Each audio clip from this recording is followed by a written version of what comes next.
Hello students, जैसा कि आप अपने सामने स्क्रीन पर देख रहे हैं, this is simple sentence, this is synthesis, yes, this is synthesis. So today we are going to discuss what actually synthesis are. Synthesis होता क्या है? आज की वीडियो हम ये सब जानेंगे. हम साथ ही साथ ये भी जानेंगे सिंपल सेंटेंस क्या होते हैं, कैसे इनको बनाया जाता है. सिंपल सेंटेंस बनाने के लिए पार्टिसिपल का यूज करते हैं. What actually participle is, then next one is infinitive, और उसके बाद हम देखेंगे जीरंड क्या होते हैं, और नॉमिनेट एब्सोल्यूट का प्रयोग करके हम सिंपल सेंटेंस कैसे बना सकते हैं. तो बहुत सारी चर्चा करेंगे सिंथेसिस के बारे में, और सिंथेसिस के बाद हम सिंपल सेंटेंस को बनाना सीखेंगे. तो विभिन्न इसके स्टेप्स हैं, विभिन्न इसके तरीके हैं, वो सबको देखेंगे. तो आज का टॉपिक बहुत ही इम्पोर्टेंट है. ये सभी प्रकार के बोर्ड परीक्षार्थियों के लिए, स्पेशली 12th स्टैंडर्ड के स्टूडेंट्स के लिए बहुत इंपॉर्टेंट टॉपिक है. साथ ही साथ विभिन्न प्रतियोगी परीक्षाओं के लिए भी आज का टॉपिक बहुत ही इम्पोर्टेंट है, और इसको पीजीटी एंड टीजीटी स्पेशल के रूप में भी जान सकते हैं, क्योंकि बहुत सारे क्वेश्चंस विगत वर्षों में इस टॉपिक से क्वेश्चन पूछे गए हैं. तो this is very very important topic, so you must watch this video till the end. Let us know something more. जैसा कि अभी अभी हमने बताया था, synthesis, this is very important topic.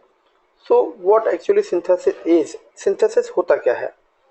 Synthesis, this is nothing but combination of simple sentences, yes, simple sentences into one simple sentence, one complex sentence and one compound sentence. In short, I can say synthesis सरल वाक्यों का, simple सेंटेंसों का जोड़ करके एक simple sentence बनाना, एक complex sentence बनाना, या फिर एक कंपाउंड सेंटेंस बनाना ही सिंथेसिस कहलाता है. This is very very basic question और बेसिक इंफॉर्मेशन. सो सिंथेसिस के बारे में हमने देखा कि सिंपल सेंटेंसों को जोड़ करके सिंपल सेंटेंस बना सकते हैं, कॉम्प्लेक्स सेंटेंस बना सकते हैं, कंपाउंड सेंटेंस बना सकते हैं. तो ये टॉपिक बहुत ही इम्पोर्टेंट है, और ये टॉपिक काफ़ी बड़ा भी है. अतः इसको हम आज 3 अलग अलग भागों में इसको रिकॉर्ड करेंगे. सबसे पहले हम देखेंगे सिंपल सेंटेंस कैसे बनाए जाते हैं, उनके कितने सारे स्टेप्स या कितने सारे तरीके हैं. उसके बाद हम कॉम्प्लेक्स सेंटेंस, और उसके बाद कंपाउंड सेंटेंस. तो आज के वीडियो में हम केवल सिंपल सेंटेंस के बारे में डिटेल चर्चा करेंगे. Before we go ahead, we must know actually what simple sentence is. Simple sentence, जैसा कि मैं अभी अभी बता रहा हूँ, तो ये हमको जानना बहुत ज़रूरी है कि सिंपल सेंटेंस होता क्या है. For example, you can see this is the question. Mohan, being monitor in my class, always stands first in the class. This is one simple sentence. So simple sentence क्या होता है, इसके बारे में भी हम जानेंगे. तो ये पूरा इतना बड़ा सेंटेंस, जैसे आप देख रहे हैं, Mohan being monitor in my class, always stands first in the class. Actually this is a long sentence, still this is a simple sentence. What actually characteristics, what actually features of the simple sentences are, we will going to discuss in detail. इससे पहले हम थोड़ा complex sentence को भी समझ लें.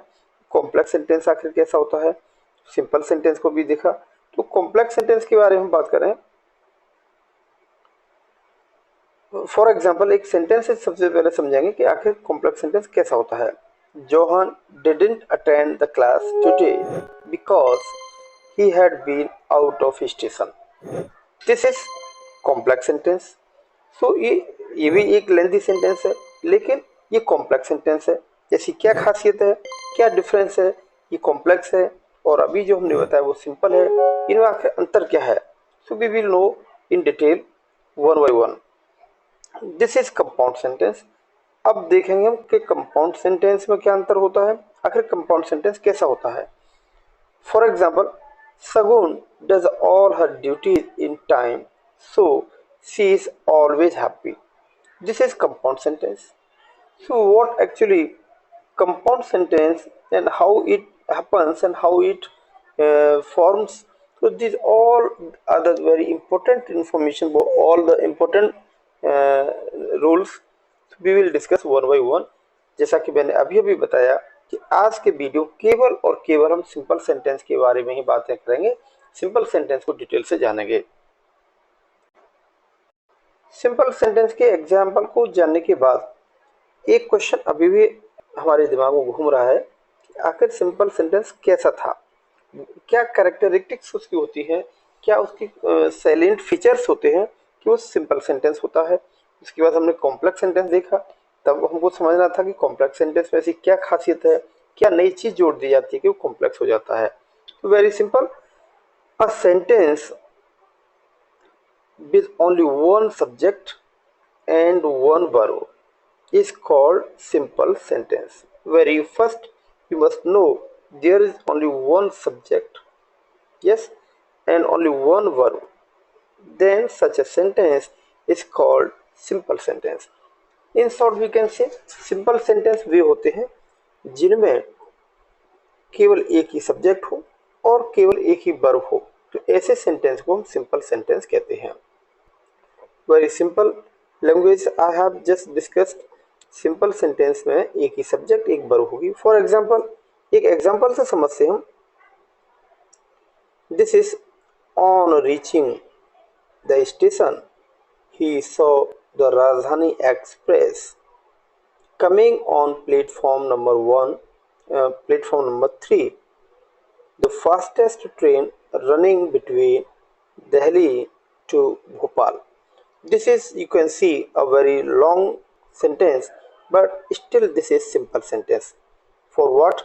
जैसा कि अभी अभी हमने बताया था कि सिंपल सेंटेंस में एक सब्जेक्ट होता है और एक वर्ब होती है। So you can see this is subject, this is he, and you can see the single verb, this is saw। पूरे सेंटेंस में एक ही सब्जेक्ट ही और एक वर्ब सो आई है, तो इस प्रकार से हम कह सकते हैं कि this is the very simple sentence. आगे देखते हैं कुछ और एग्जांपल से। इसके बाद हम जानेंगे व्हाट इज क्लॉज। क्लॉज क्या होता है? क्लॉज के बारे में, क्लॉज, सेंटेंस एंड फ्रेज, इन तीनों टॉपिक में क्या बेसिक डिफरेंस है, इस विषय पर मैंने एक सेपरेट वीडियो बनाया है। यदि इसको अच्छे से समझना है तो आप उस वीडियो को जरूर देखें, उसकी लिंक डिस्क्रिप्शन में दे दी जाएगी। आप उस वीडियो को जरूर देखें ताकि आप समझ पाए कि बेसिक डिफरेंस क्या है क्लॉज, सेंटेंस और फ्रेज में। यहाँ हम देख सकते हैं, clauses are use to make complex sentence and compound sentence. Clauses का यूज हम कॉम्प्लेक्स सेंटेंस और कंपाउंड सेंटेंस बनाने के लिए करते हैं। क्लॉज क्या होता है? यदि किसी सेंटेंस में कोई कंजंक्शन जोड़ दिया जाए तो वही सेंटेंस क्लॉज बन जाता है। क्लॉज विभिन्न प्रकार के होते हैं, इस विषय पर भी मैंने एक बेसिक वीडियो बनाया है जिसमें केवल क्लॉज और टाइप्स ऑफ क्लॉजेस के बारे में बातें की है। उसको अगर आपने नहीं देखा तो उसको भी जरूर देखें ताकि आप समझ पाएंगे कितने प्रकार के क्लॉजेस हो सकते हैं, जैसे noun clause, adjective clause, adverb clause, subordinate clause, coordinate clause, so many clauses are there. So you must watch that video and you make you understanding very well. आगे हम देखते हैं, ये सेंटेंस में भी clause, very important information. A sentence may be a clause but a clause may not be a sentence. This is very very important information. एक sentence clause तो हो सकता है लेकिन एक क्लॉज सेंटेंस नहीं हो सकता। Let us know something more. How to make simple sentence? The question is, the topic, today's topic is how to make simple sentence. Actually simple sentence को जोड़ करके हम simple sentence कैसे बनाएं, this is the today's topic. आज के video का हमारा जो टॉपिक है वो यही है कि सिंपल सेंटेंस को जोड़ करके सिंपल सेंटेंस कैसे बनाएं और हम सिंथेसिस कैसे करें। तो इसको जानने के लिए हमको जानना होगा, there are many ways to make simple sentence. Simple sentence बनाने का कोई एक तरीका फिक्स नहीं है, इसके बहुत सारे तरीके हैं, हम बारी बारी से उस सारे तरीकों को जानेंगे, उस सारे रूल्स के बारे में डिटेल से समझेंगे कि कितने तरीके हो सकते हैं एक सिंपल सेंटेंस बनाने के।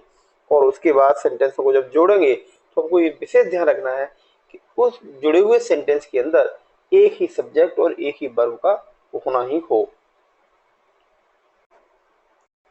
सिंपल सेंटेंस बनाने के बहुत सारे तरीके होते हैं, उनमें से एक तरीका है यूजिंग पार्टिसिपल, यानी पार्टिसिपल का यूज करके हम एक सिंपल सेंटेंस बना सकते हैं। दूसरा तरीका है using nominate absolute, other one is using infinite, using noun and noun phrase in a position. So बहुत ही इंटरेस्टिंग इन्फॉर्मेशन इस वीडियो में है, इसलिए पूरा वीडियो आप कंप्लीट जरूर देखें।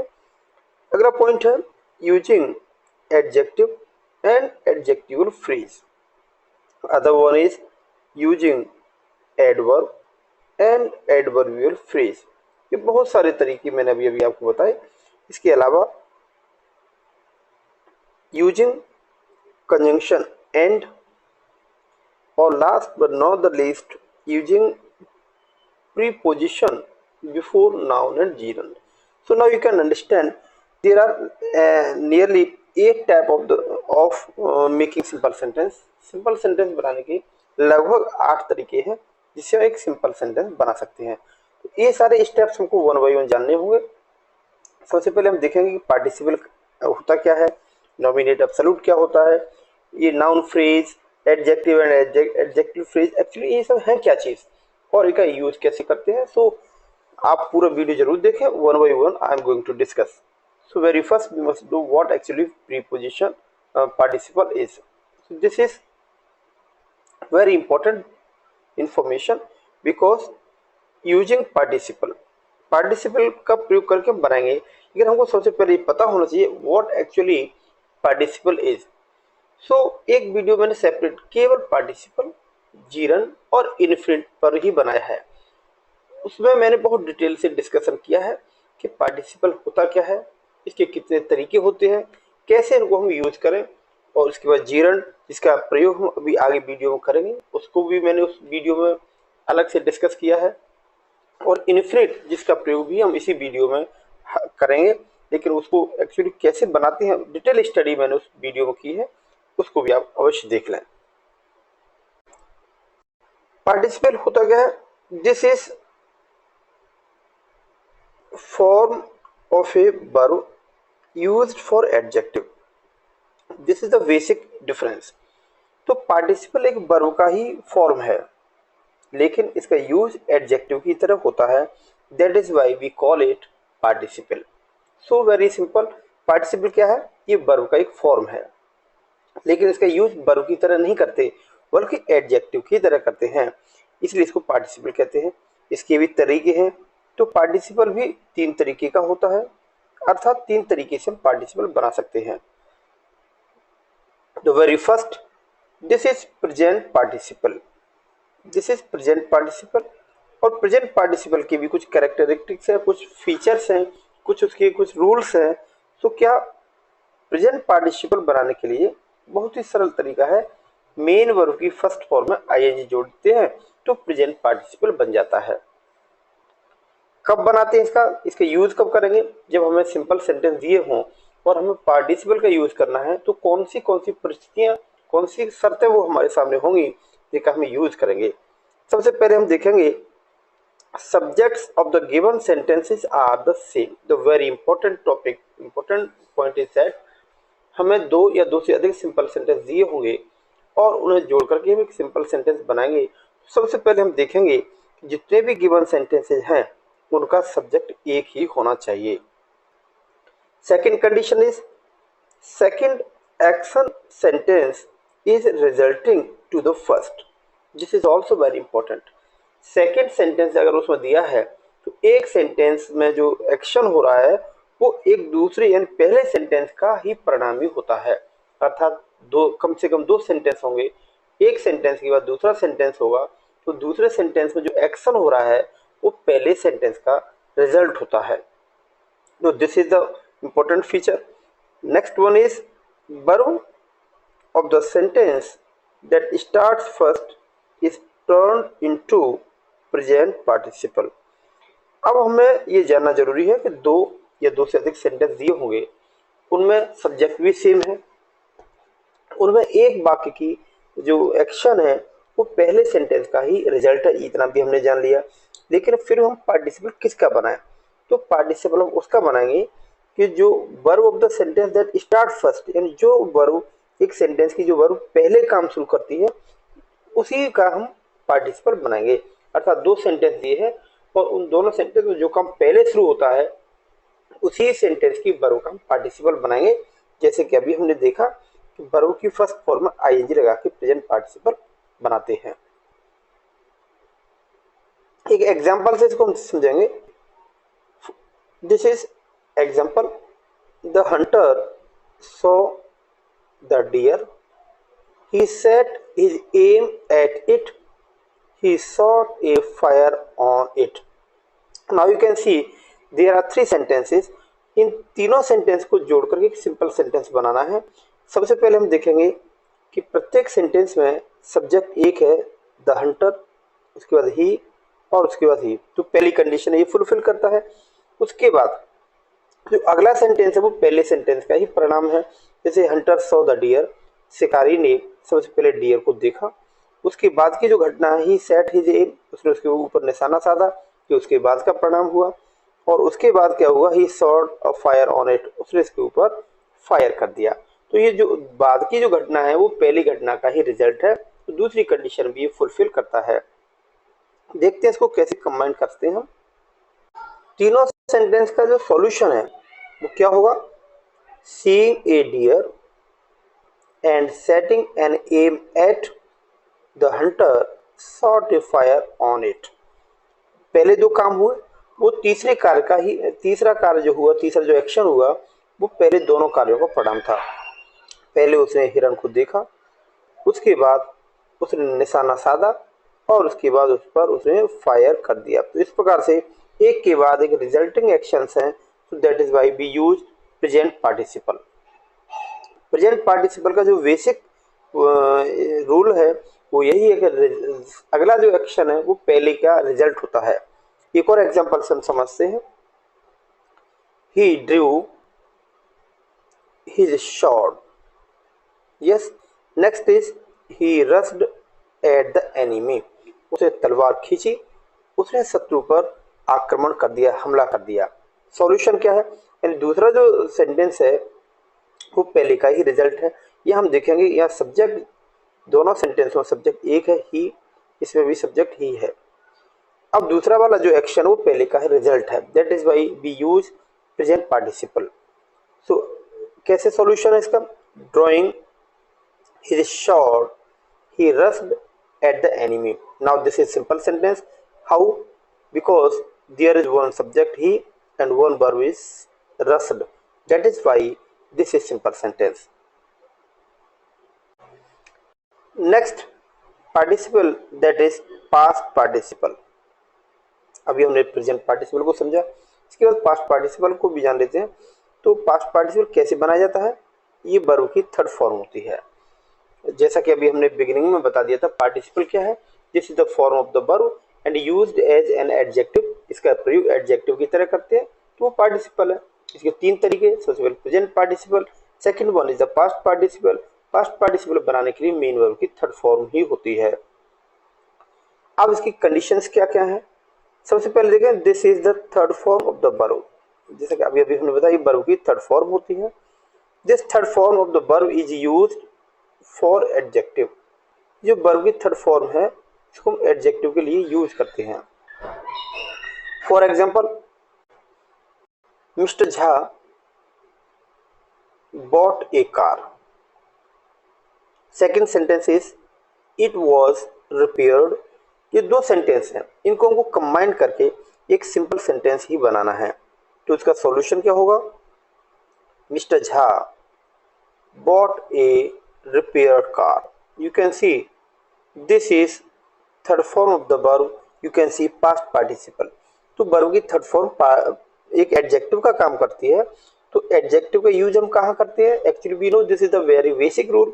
एडजेक्टिव का प्रयोग उस नाउन के ठीक पहले करते हैं जिसकी विशेषता बताई जाती है। तो यह कार की विशेषता बताई जा रही है, कार रिपेयर्ड है, इसलिए रिपेयर्ड थर्ड फॉर्म को एडजेक्टिव की तरह यूज करके हमने कार के ठीक पहले लिखा है। तो this is the past participle we used. आज का वीडियो भी थोड़ा लेंदी होने वाला है क्योंकि आज हम पूरे इस वीडियो के अंदर सिंपल सेंटेंस के सारे जो रूल्स हैं सभी रूल्स को हम डिस्कस करेंगे, इसलिए वीडियो थोड़ा बड़ा होगा। आप पेशेंस के साथ इस पूरे वीडियो को जरूर देखें, ये बहुत ही इंपॉर्टेंट, बहुत ही इंफॉर्मेटिव होने वाला है। Next one is the participle, that is perfect participle. तीसरा जो पार्टिसिपल वो परफेक्ट पार्टिसिपल है। इसको बनाने के लिए हमको क्या करना है, हैविंग लगा करके उसके बाद मेन वर्ब की थर्ड फॉर्म लगा देते हैं, नहीं हैविंग प्लस मेन वर्ब की third form. This is the perfect participle. तो one by one sequentially present participle main verb की first form ING, past participle main verb की third form and perfect participle that is having plus main verb की third form. This is the one by one you must know all the three participles. Actually कैसे इसका use करेंगे, इसका use कब करेंगे, जब दो सेंटेंस दिए हो हम कैसे डिसाइड करेंगे कि अब हम परफेक्ट पार्टिसिपल का यूज करें। This is the question, I think this is hammers in your mind. तो no problem, one action is completed first then second action starts. इसका यूज करने का सबसे बेसिक तरीका है कि जब दो एक्शन एक के बाद एक हो रहे हो, दो सेंटेंस एक के बाद एक हो, तो जो कार्य पहले हो शुरू और पहले फिनिश या एंड भी हो जाए उसके बाद दूसरा शुरू होगा, तो no doubt there is perfect participle that occurs. तो वह परफेक्ट पार्टिसिपल का ही यूज करेंगे। For example, the work completed first is turned into perfect participle. Very good, यानी जब जो कार्य पहले खत्म हो जाएगा, जो एक्शन पहले कंप्लीट होगा, तो उसका ही परफेक्ट पार्टिसिपल बनाएंगे। यानी दो सेंटेंस हैं, तो जो कार्य पहले एंड होगा उसी सेंटेंस का हम परफेक्ट पार्टिसिपल में उसको कन्वर्ट करेंगे। For example, this is an example, Ravi completed his work, one sentence, he went to market to buy something, this is the second sentence। अब दोनों सेंटेंसों को हमको कंबाइंड करके एक सिंपल सेंटेंस बनाना है जिसमें परफेक्ट पार्टिसिपल का यूज करना है। So having completed his work Ravi went to market to buy something. Yes, the complete sentence is having completed his work Ravi went to market to buy something। This is complete sentence and combined sentence। यहाँ हम देखेंगे having plus verb की third form, this is perfect participle, क्योंकि ये हम देख रहे हैं पहले कंप्लीट, रवि ने अपना काम कंप्लीट कर दिया, उसके बाद उसने दूसरा काम किया बाजार से कुछ खरीदने के लिए जाने का। तो इस प्रकार से परफेक्ट पार्टिसिपल को भी हमने समझ लिया है। इसके बाद बहुत ही इंपॉर्टेंट टॉपिक है, that is using nominate absolute। This is also very important. यदि आपने पार्टिसिपल का यूज करना सीख लिया है तो ये नॉमिनेट एब्सोल्यूट का यूज करना भी बहुत इजी है। I am sure you will learn very easily. So keep watching very carefully and you must have patience. So this is using nominate absolute. Nominate absolute का प्रयोग कब करते हैं, this is very interesting. When subjects in the given sentences are different, this is basic point।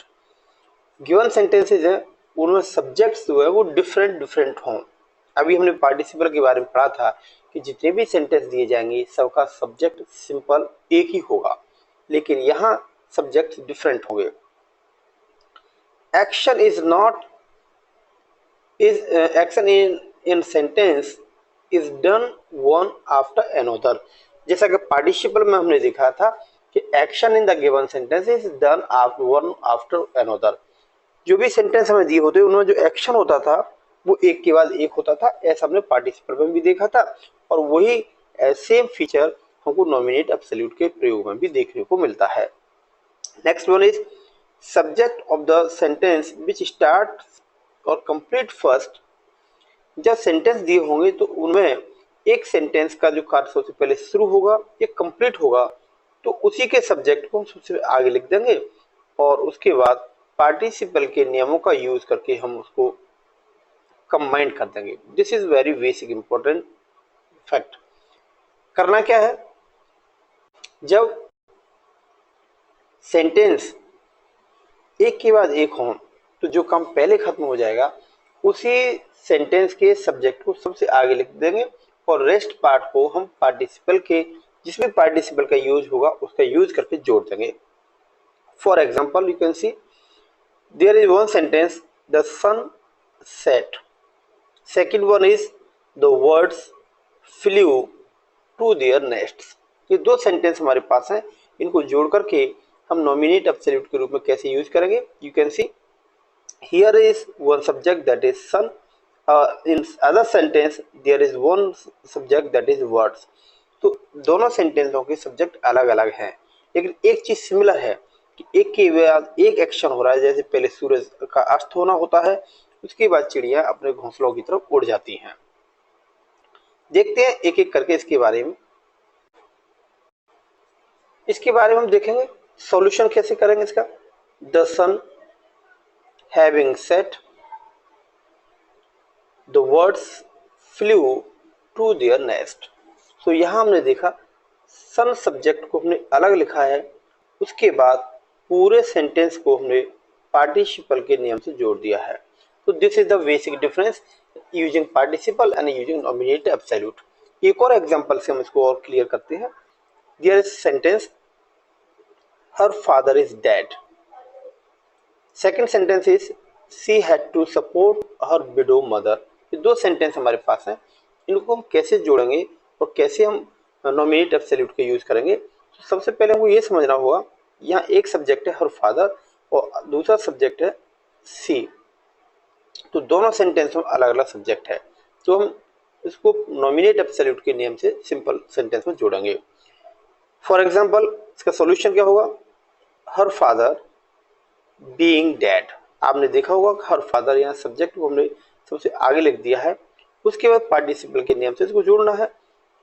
So being dead she had to support her widow mother. Yes, you can see there is again one subject that is she and only one verb that is support. So this is again you can say this is the nominate absolute. इसके बाद बहुत ही important topic है that is infinite. जैसा कि मैंने अभी बताया था पार्टिसिपल, जीरंड एंड इन्फिनिट पर मैं सेपरेट वीडियो बनाया है, तो इनको थोड़ा डिटेल से अगर आपको जानना है और जानना बहुत जरूरी भी है, क्योंकि जो भी प्रतियोगी परीक्षाएं होंगी वहाँ क्वेश्चन एरर के लिए और जनरल क्वेश्चन भी पूछ लिए जाते हैं। Given sentence find out which one is the use of infinite and which one is participle and what type of participle use in the given sentence. So many type of questions they generally frame. This is use of infinite. Infinite का हम use कब करेंगे। सो infinite का use करने का मतलब है main verb की फर्स्ट फॉर्म से पहले टू लगाना, टू प्लस मेन वर्ब की first form, this is infinite. तो quite similarity there between infinite, gerund and participle, क्योंकि जीरंड की मेन वर्ब की फर्स्ट फॉर्म आईएनजी लगाते हैं और प्रेजेंट पार्टिसिपल की मेन वर्ब की फर्स्ट फॉर्म में आईएनजी लगाते हैं। जैसे मेरा इनफिनिट में क्या करते हैं, मेन वर्ब की फर्स्ट फॉर्म से पहले टू लगा देते हैं। इसके बारे में बहुत ही डिटेल से जानना बहुत जरूरी है, इसीलिए वो वीडियो जिसकी मैंने अभी आपको रिकमेंड किया उसे जरूर देखें। एक्चुअली होता क्या है, तो फॉर एग्जाम्पल जैसे मेन वर्ब की फर्स्ट फॉर्म में टू लगाएंगे तो कैसे सेंटेंस बनेगा, टू वॉक या to sing, to write, this is infinite. Use कैसे करते हैं, इसका यूज करने की कंडीशन एक है that is to show the purpose. इसका यूज हम केवल तब करते हैं जब हमें दूसरे वाक्य में कोई उद्देश्य बताया जा रहा हो, उद्देश्य को जानने के लिए, उद्देश्य बताने के लिए हम इनफिनिट का प्रयोग करते हैं। For example he sent his son to America. Second sentence is he wants him to educate. उसने अपने पुत्र को अमेरिका भेजा, वो उसको शिक्षित कराना चाहता है, दिस इज द पर्पज। बच्चे अपने बेटे को भेजने का पर्पज क्या है कि वो उसे एजुकेट कराना चाहता है। तो solution of the given sentence that is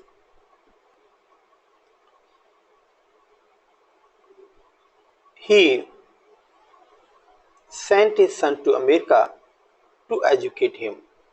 You can see this is infinite, to educate. तो इस प्रकार से हम इन्फिनिट का यूज करके भी सिंपल सेंटेंस बना सकते हैं. फॉर एग्जाम्पल एक और एग्जाम्पल से इसको जानते हैं. There is one more question. Ravi bought a new book. And next question is he wanted to read it. Ravi bought a book, he wanted to read it. दो सेंटेंस हैं. उसे एक किताब खरीदी. क्यों खरीदी? वो इसको पढ़ना चाहता है. ये उद्देश्य, उसका पर्पज है. So solution will be Ravi bought a new book to read it. You can see this is infinite. Infinite का यूज कब करेंगे? जब किसी सेंटेंस में पर्पज शो कर रहा हो तो हम इन्फिनिट का यूज करेंगे. इन्फिनिट क्या होता है? मेन वर्ब की फर्स्ट फॉर्म में टू लगाने से इन्फिनिट बनता है. एक और एग्जांपल से हम इसको क्लियर करते हैं. She had 6 children. She had to provide them. This is the two sentences. They are two sentences and one simple sentence that is she had 6 children to provide them. You can see this is infinite. तो infinite का use करके हम इस प्रकार से simple सेंटेंसों को जोड़ करके पुनः एक सिंपल सेंटेंस बना सकते हैं. Next topic that is very important, very interesting as well. This is use of noun and a noun phrase in apposition. Very interesting topic. Noun और नाउन फ्रेज का प्रयोग करके हम सिंपल सेंटेंस कैसे बनाएंगे और नाउन फ्रेज का use या नाउन का यूज हम कैसे करेंगे. So I think you know well as a given term, given definition, given heading is there. Use of noun and noun phrase in apposition. You can very simply you know well what actually noun is. Noun क्या है सब लोग भली भांति परिचित है. यह noun की बेसिक इन्फॉर्मेशन भी नहीं है. जो बिगिनर्स हैं वो नाउन का वीडियो जो मैंने कंप्लीट वीडियो लगभग 3 वीडियो में उसको कवर किया है उसको भी जरूर देखें ताकि नाउन की समझ भी आपको हो जाए. तो बहुत सारे क्वेश्चन नाउन से रिलेटेड भी एरर के लिए पूछे जाते हैं. तो नाउन का टॉपिक बहुत इंपॉर्टेंट है, उसको भी जानना बहुत जरूरी है. उस वीडियो को मैं लिंक डिस्क्रिप्शन में डाल दूंगा, आप जरूर देख लीजिएगा. साथ ही साथ जानना बहुत जरूरी है कि एक्चुअली नाउन फ्रेज क्या होता है, फिर इसको एपोजिशन में कैसे यूज करते हैं. This is the very basic topics you know well. So before we go ahead I must tell you what actually noun phrase is. So we must know what noun phrase is. Noun phrase actually होता क्या है? जैसा कि मैं पहले ही बता चुका हूँ, फ्रेज के बारे में डिटेल से डिस्कशन किया है. What actually phrase and how many type of phrases are there. तो फ्रेजेस कैसे बनाए जाते हैं बहुत सारे डिटेल में डिस्कशन किया. That video you must also watch. तो नाउन फ्रेज फिलहाल हम जान लेते हैं. आज के लिए जानते हैं the group of words with noun generally used as noun और for a noun. Noun phrase क्या है? नाउन फ्रेज एक शब्दों का समूह है, उसमें नाउन का यूज किया जाता है और उस शब्द समूह को, उस पूरे ग्रुप को नाउन की जगह पर या नाउन के रूप में ही यूज किया जाता है. That is why we call noun phrase. For example a great leader. Other one is man with sharp mind. You can see noun. This is leader, this is noun, and this is man, this is also noun. That is why we call this is a noun phrase. एक शब्द समूह कोई noun का use हुआ हो वो noun phrase कहलाता है. अब नाउन फ्रेज के हम यूज कब करेंगे? अब हमने जान लिया है कि नाउन फ्रेज ये होता है, लेकिन इसके यूज कब करेंगे? This is the question. इसे यूज करने के लिए कुछ कंडीशंस वी मस्ट नो. हमें जानना होगा कि इनकी शर्तें क्या हैं. कि नाउन और noun phrase which is use to show the quality of a man. Yes, the quality of a man used in other sentence. Simply noun phrase का यूज हम तब करेंगे जब किसी दूसरे वाक्य में एक नाउन दिया हो और उस नाउन की विशेषता किसी नाउन के द्वारा या फिर नाउन फ्रेज के द्वारा बताई जा रही हो. तो अगर नाउन और नाउन फ्रेज के द्वारा बताई जा रही है तो उस नाउन या नाउन फ्रेज को उस नाउन के ठीक पीछे या बगल में लिख देते हैं. That is called apposition. Apposition means ठीक बगल में लिख देना. तो बेसिक्स इंफॉर्मेशन है कि जो हेडिंग है, हेडिंग अपने आप में पूरा डिटेल डिस्क्रिप्शन होता है। That noun and noun phrase generally use just after noun which quality is shown. जैसा कि मैंने अभी अभी बताया, जिस नाउन की विशेषता का वर्णन ये नाउन एंड नाउन फ्रेज करता है, तो इस नाउन फ्रेज को उस नाउन के ठीक पीछे लिखते हैं जिसके बारे में डिस्क्रिप्शन ये करता है। एग्जाम्पल से जानते हैं, Mahatma Gandhi was a great leader, एक सेंटेंस है। दूसरा, he is father of nation. ये दो सेंटेंस को जोड़ के हमें एक सिंपल सेंटेंस बनाना है। सो हम जानेंगे there is noun phrase that is a great leader. ये जो ग्रेट लीडर है वो एक ही व्यक्ति की विशेषताओं को वर्णन करते हैं, महात्मा गांधी की। दूसरा फ्रेज है father of nation, this is also phrase, और ये भी एक ही व्यक्ति की विशेषताओं को बताता है, दैट इज महात्मा गांधी। तो हम समझ जाएंगे कि एक फ्रेज, नाउन फ्रेज या नाउन एक ही व्यक्ति या एक नाउन की विशेषता बताएंगे, तो एक फ्रेज को हम उसकी ठीक बगल में लिख देंगे, बगल एपोजिशन में बगल में लिख देना। तो इसका सॉल्यूशन क्या होगा, Mahatma Gandhi a great leader is father of nation. यह हम देखेंगे this is a noun phrase, a great leader. अभी ग्रेट लीडर नाउन फ्रेज है और महात्मा गांधी जो कि नाउन है उसकी विशेषता बता रहा है, ग्रेट लीडर को महात्मा गांधी के ठीक बगल में लिख देंगे, दैट इज कॉल्ड एप्सिशन। और इस प्रकार से हम सेंटेंस को सिंपल में कन्वर्ट कर देंगे। दूसरा फ्रेज फादर ऑफ नेशन, इसको भी हम महात्मा गांधी के बगल में लिख करके बना सकते थे, और सेंटेंस क्या हो सकता था, महात्मा गांधी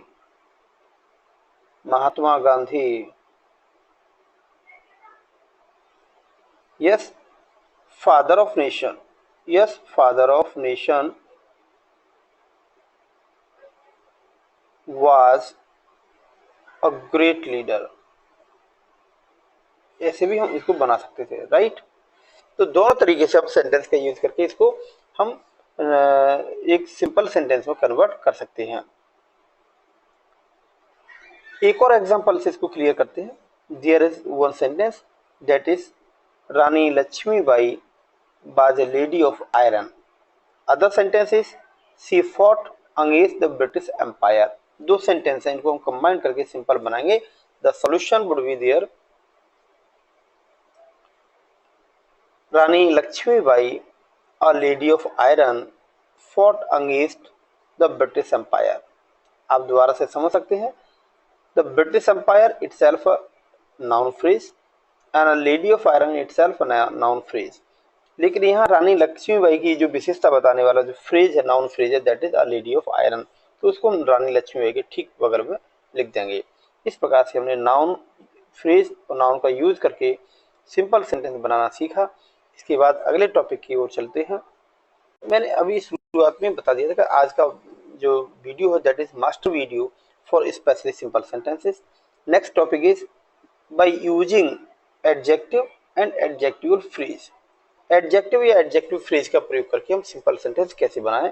सो before we go ahead, I think everybody know what actually adjective is.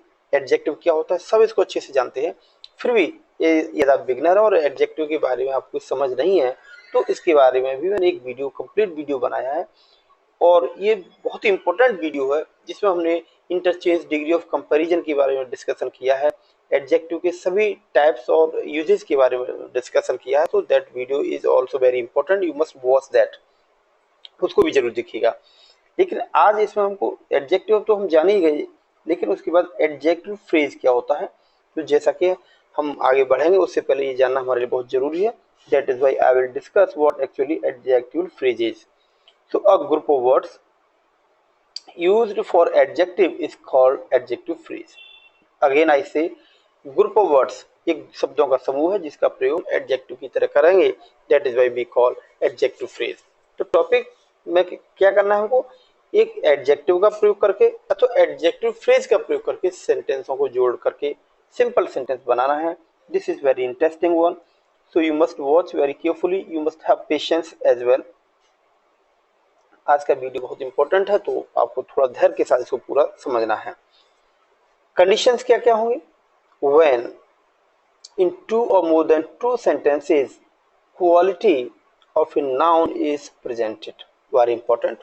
जब 2 या 2 से अधिक सिंपल सेंटेंस दिए हो, उनमें से किसी सेंटेंस में किसी नाउन की विशेषता बताई जा रही होगी, ये तो काफी ऑब्वियस है, क्लियर है कि एडजेक्टिव हमेशा किसी नाउन की ही विशेषता बताता है। तो क्या करेंगे, adjective is used, it is used as attributive and adjectival phrase is used predicative. Very important, very interesting fact. यह किसी सेंटेंस में किसी नाउन की विशेषता दूसरे वाक्य में बताई जा रही हो, दूसरे सेंटेंस में बताई जा रही हो, तो उस एडजेक्टिव को उस नाउन के ठीक पहले लिखेंगे, जैसा कि एडजेक्टिव का यूज हम करते हैं। लेकिन यदि विशेषता किसी एडजेक्टिवल फ्रेज के द्वारा बताई जा रही हो, तो उस एडजेक्टिव फ्रेज को प्रेडिकेटिव यूज में यूज करते हैं। Do you know actually what predicative use, what attributive use?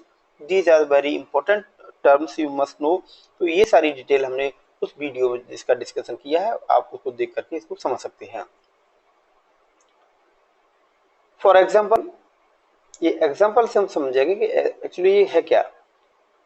There is one sentence, I met a man. Yes. Other sentence is, he was a tall man. मैं एक आदमी से मिला, वो एक लंबा आदमी था। Solution is there, I met a tall man. तो ये जो tall adjective है, वो एक man की विशेषता है, उसको हम उसके पहले लिख देंगे, तो I met a tall man. This is the solution. कुछ और एग्जाम्पल से इसको और क्लियर करते हैं। I bought a new book. One sentence. Other one is, the book was very expensive. मैंने किताब खरीदी, किताब बहुत महंगी थी। Solution is there, I bought a new expensive book. So this is use of adjective, that is why we have written just before the noun book. ये adjective था, इसलिए हमने इसको noun जो कि book है उसके ठीक पहले लिखा, लेकिन हम कुछ adverbial phrase के यूज के रूप में भी देखेंगे। She saw a bus. उसने एक बस को देखा। The bus was crowded with passengers. उसे बस देखा, बस सवारियों से भरी हुई थी। आप देख पा रहे होंगे, this is adjectival phrase, crowded with passengers. This is the adjective phrase. तो कैसे बनाएंगे? She saw a bus crowded with passengers. यहाँ हम देख पा रहे हैं, दिस इज फ्रेज जो क्राउडेड विद पैसेंजर, इसका यूज हुआ है, तो इसे प्रेडिकेटिव के रूप में use, predicative use of adjective के रूप में यूज करेंगे, अर्थात इसको उस नाउन के ठीक बाद में यूज करेंगे जिसकी विशेषता बता रहा होगा। तो इस प्रकार से हमने एडजेक्टिव के प्रयोग और एडजेक्टिवल के प्रयोग करके सिंपल सेंटेंस बनाना सीखा। इसके बाद हम आगे दूसरे नियम की ओर चलते हैं। Again this is very interesting use, using adverb and adverbial phrase. यदि आप एडजेक्टिव और एडजेक्टिव फ्रेज को समझ चुके होंगे, तो निश्चित ही एडवर्ब एंड एडवर्बियल फ्रेज का यूज करके भी हम सिंपल सेंटेंस कैसे बनाते हैं, आइए देखते हैं। इससे पहले एडवर्ब क्या है ये तो हम जानी गए हैं, बेसिक इन्फॉर्मेशन है, ये नहीं जानते तो इसके बारे में मैंने वीडियो बनाया, उसको भी जरूर देखें और एडवर्ब की समझ को ठीक से समझ लें। उसके बाद हम देखेंगे दिस इज एडवर्बियल फ्रेज। तो एडवर्बियल फ्रेज क्या है, तो फ्रेज के बारे में डिटेल डिस्कशन एक वीडियो में बनाया हुआ है, जिसको आप जरूर देखें। सो एडवर्बियल फ्रेज क्या है, actually we know the very initial information, that is a group of words used for adverb is called adverbial phrase. Yes, एक शब्दों का समूह है जो एडजेक्टिव का एडवर्ब का काम करता है, इसीलिए उसको एडवर्बियल फ्रेज कहते हैं। अब एडवर्ब क्या काम करता है, you must know what actually adverb do. तो इसके बारे में हमने पिछला अभी जो बेसिक वीडियो बनाया था क्लॉजेज के बारे में, वो हमें डिस्कशन किया, उस वीडियो को भी जरूर देखें। कैसे बनाते हैं एडवर्ब, थोड़ी सी एक दो एग्जांपल के साथ हम समझेंगे। Adverb, suppose this is beautiful, this is adverb, लेकिन एडवर्बियल फ्रेज कैसे बनाएंगे, in a beautiful manner, this is adverbial phrase. Skilfully, this is adverb, but in a skilful manner, this is adverbial phrase. तो adverb से adverbial phrase हम बना करके भी कैसे यूज करते हैं उसको देख लिया है। एक एग्जांपल से इसको जानेंगे। शी wrote a letter, उसने एक पत्र लिखा. She did it beautifully अथवा in a beautiful manner, ऐसे भी कह सकते हैं. She did it beautifully अथवा हम कह सकते हैं she did it in a beautiful manner. ये दो सेंटेंस हैं. सॉल्यूशन कैसे बनाएंगे इसका, क्या सॉल्यूशन होगा हमारे पास?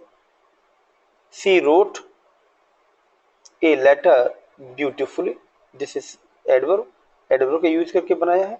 लेकिन एडवर्बियल फ्रेज का रूप में अगर इसको हम करेंगे, this is adverbial phrase, sentence would be she wrote a letter in a beautiful manner.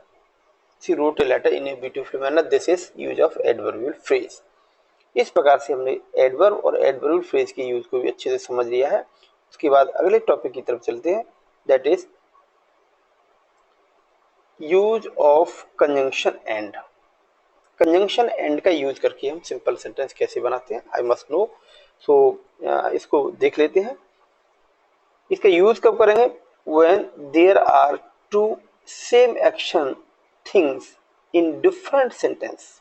बहुत ही सिंपल लैंग्वेज में मैंने इसको बताने की कोशिश किया कि जब डिफरेंट सेंटेंस में सेम एक्शन किया जा रहा हो या सेम थिंग्स का वहां जिक्र किया जा रहा हो या डिस्क्रिप्शन हो, तब हम एंड कंजंक्शन का यूज करके उन सिमिलर एक्शन या सिमिलर थिंग्स को जोड़ देते हैं. This is very simple, very common, I think very easily you can understand.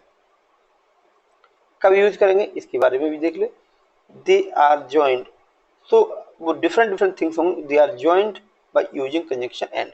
जब डिफरेंट सेंटेंस में सेम थिंग्स या सेम एक्शन आर डन, तो उनको हम एंड के कंजंक्शन एंड का यूज करके जोड़ लेते हैं. एक सिंपल से एग्जांपल से इसको समझेंगे. Ravindra bought a book. Second one is he bought a pen. यहाँ आप देख सकते हैं similar action is bought, but different noun they are book and other one is pen. इनको हम एंड से जोड़ेंगे और सॉल्यूशन क्या होगा? Ravindra bought a book and pen. You can see this is similar things, so we connected with conjunction and. इस प्रकार से हम कंजंक्शन एंड का प्रयोग करके सेंटेंस को जोड़ सकते हैं. एक एग्जांपल से और इसको क्लियर करते हैं. He visited the Taj Mahal. He visited the Red Fort. You can see these the verbs are the same, but the things are different. So they can be joined by using conjunction and. And solution is there. He visited the Taj Mahal and the Red Fort. So this is the conjunction and. और इस प्रकार से हमने simple sentence को बना दिया है. इसके बाद बहुत ही इम्पोर्टेंट और ये अंतिम टॉपिक है इस सिंपल सेंटेंस को बनाने के लिए. तो very important, I think you must have focus and you must have patience as well. This is by using preposition before a noun and gerund. एक प्रीपोजिशन का यूज करके, जिसको नाउन या जीरंड के पहले प्रीपोजिशन का यूज करेंगे और फिर एक सिंपल सेंटेंस बनाएंगे. तो ये तीन टर्म यहाँ हम देख रहे हैं, preposition, noun and gerund. So everybody I think know what actually preposition is. Afterward you know what the noun is and what actually gerund is. These are the three terms you must know very well before going ahead. आगे बढ़ने से पहले तीनों topic को अच्छे से मालूम हो. प्रीपोजिशन क्या है, कब इसका यूज करते हैं, और नाउन क्या है, और नाउन जीरंड क्या है. तो प्रीपोजिशन का यूज हम करते हैं, तो प्रीपोजिशन पर मैंने सेपरेट वीडियो बनाया, उसको जरूर देखें. बहुत सारे वीडियोस कलेक्टिवली इंफॉर्मेशन जब हमारे पास होती है तभी हम किसी टॉपिक को ठीक से समझ पाते हैं. तो प्रीपोजिशन की जानकारी आपको होनी चाहिए. नाउन के बारे में पहले भी बता चुका हूँ, नाउन के बारे में बेसिक इन्फॉर्मेशन आपको होनी चाहिए. Then afterward gerund. जीरंड पर भी मैंने सेपरेट वीडियो बनाया, जैसे कि पहले बता चुका हूँ. You must watch that, this is very important. So use कब करेंगे, एक्चुअली जीरंड बनाते कैसे हैं? मेन वर्ब की फर्स्ट फॉर्म में आईएनजी लगाने से जीरंड को हम बना सकते हैं. What actually gerund is? Gerund is the form of the verb and gerund is used for the noun. This is the form of the verb और इसको हम नाउन की तरह, इसके नाउन की जगह पर यूज करते हैं. That is why we call gerund. आगे देखते हैं.